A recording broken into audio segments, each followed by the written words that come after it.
تو میری روب و دبدبے سے، میرے ہیبت سے، میرے روب و دبدبے سے وہ ڈر جاتا ہے، کانپ جاتا ہے۔ اللہ نے روب کے ذریعے میری مدد فرمائی، روب و دبدبہ مجھے دیا ہے۔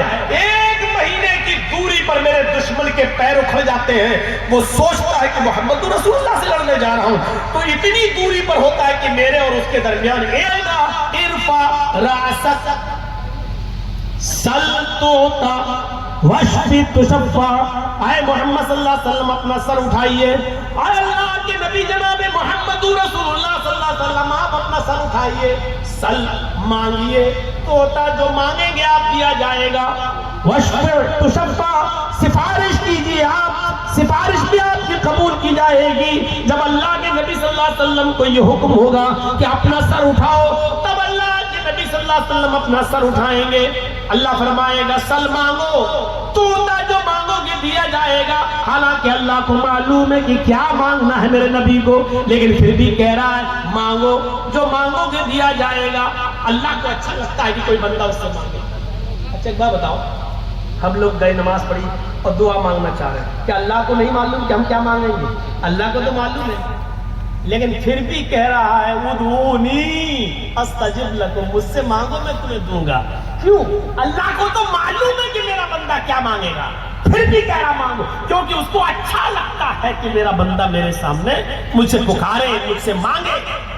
ماں کو معلوم ہے بچہ بھوکا ہے، لیکن جب روتا ہے تب ماں اس کو دودھ پلاتی ہے، تب دودھ پلاتی ہے، کیونکہ بچے کے رونے سے ماں کو محبت بڑھتی ہے کہ اب بچہ دودھ مانگ رہا ہے۔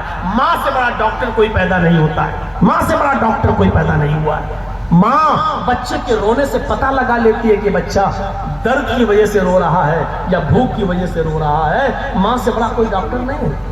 میں نے کیسی اولادوں کو دیکھا ہے میرے بھائیوں، اپنی ماں پر ڈانٹتے ہوئے کہتے ہیں، اپنی بیوی کی بات مانتے ہوئے، ماں نے پوچھا بیٹا کیا، ارے تو جا یار، تو کیوں آ گئی بیچ میں، تو نہیں سمجھے گی ہمارے بیچ میں، تو نہیں سمجھے گی، ارے جا، ارے جا ڈگریا، جا بڈھی ہے، ارے اماں جاؤ، تم نہیں سمجھو گی کیا ہے۔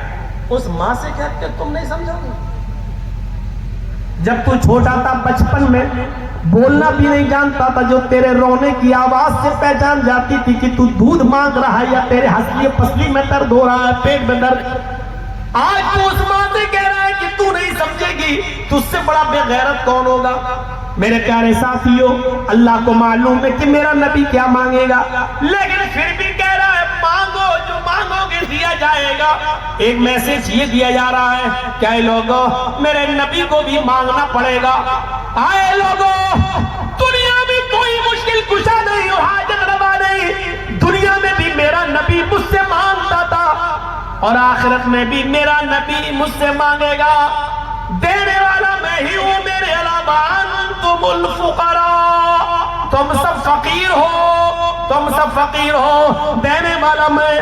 دنیا میں بھی سارے نبیوں نے مجھ سے مانگا، ایوب علیہ السلام نے صحت مجھ سے مانگی، آدم علیہ السلام جنت سے نکالے گئے، اپنے خطا کی اور غلطی کی معافی، ربنا ظلمنا انفسنا وان لم تغفر لنا وترحمنا لنکونن من الخاسرین، یہ دعا مانگ کر مجھ سے مانگی، یہ دعا مجھ سے مانگی۔ یونس علیہ السلام نے دنیا میں مجھے پکارا، مچھلی کے پیٹ میں جب چلے گئے، لا الہ الا انت سبحانک انی کنت من الظالمین۔ نوح علیہ السلام نے مجھے پکارا، ابراہیم علیہ السلام کو جب آگ میں ڈالا گیا تو قلنا یا نار کونی بردا وسلاما علی ابراہیم، ابراہیم کے لیے آگ میں نے ٹھنڈی کی۔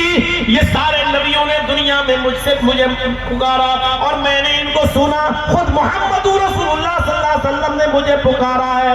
جب جنگ بدر میں 313 ایک طرف اور 1000 سے زیادہ کا لشکر ایک طرف، یہ نہتے وہ ہتھیاروں سے لیس، جب یہ کنڈیشن دیکھی تو نبی اکرم سجدے میں گر گئے اور یہ دعا مانگنے لگے، اللہم لا تہلک ھذہ العصابہ، ان تہلک ھذہ العصابہ لن تعبد بعد اليوم قط الہ العالمین۔ آج یہ مٹھی بھر جماعت 313 اگر ہلاک ہو گئی، برباد ہو گئی، روئے زمین سے مٹ گئی، تو اس زمین پر کبھی کوئی اللہ اللہ کہنے والا نہ ہوگا، کوئی تیرا نام لینے والا نہ ہوگا، کوئی تجھے پکارنے والا نہ ہوگا، کوئی تیری عبادت کرنے والا نہ ہوگا۔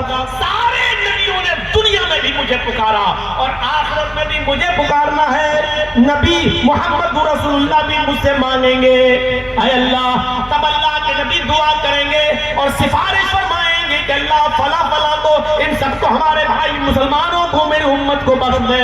تب اللہ تعالیٰ جتنے لوگوں کو چاہے گا نبی کی سفارش قبول کر کے ان کو جنت کا حقدار بنا دے گا اور جنت میں بھیج دے گا، جنت میں داخل فرما دے گا۔ یہ مقام، یہ مرتبہ، یہ شفاعت اللہ رب العالمین نے محمد رسول اللہ صلی اللہ علیہ وسلم کو عطا فرمائی ہے۔ میرے پیارے ساتھیوں، عظمت رسول پر اور بھی باتیں کہی جا سکتی ہیں۔ کوئی شخص دوڑتا ہوا اور بھاگتا ہوا جب آتا ہے مسافے کے لیے اور ساتھ میں پھر وہ سیلفی لینے کی، فوٹو لینے کی کوشش کرتا ہے، میرے بھائیوں کسی عالم کی فوٹو اور سیلفی لینے سے آپ جنتی نہیں ہو جائیں گے۔ آپ اس تکلیف میں مت ڈالیے گا۔ آپ سے گزارش ہے، اگر مجھ سے محبت اور علماء سے محبت ہے تو ان کو اپنی دعاؤں میں یاد رکھیے، ہم بھی دعاؤں میں یاد رکھیں گے، لیکن آپ سیلفی کے لیے اور مسافے کے لیے آپ نہیں دوڑیں گے۔ اللہ تعالی ہم سب کو علماء کی عزت کرنے کی توفیق عطا فرمائے اور ایک دوسرے کو تکلیف دینے سے بچائے۔ السلام علیکم ورحمۃ اللہ وبرکاتہ۔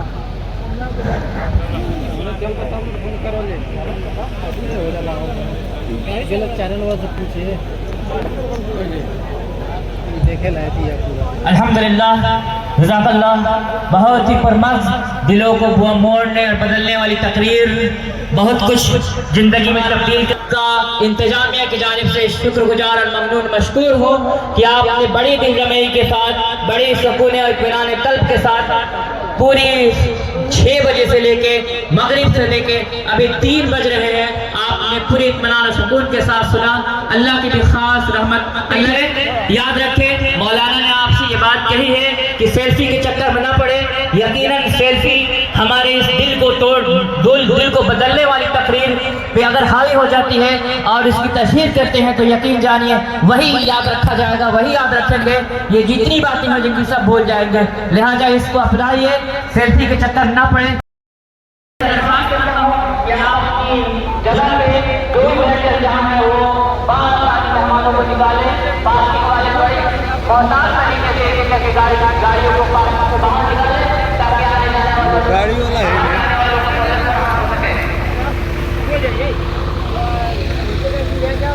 چلا نا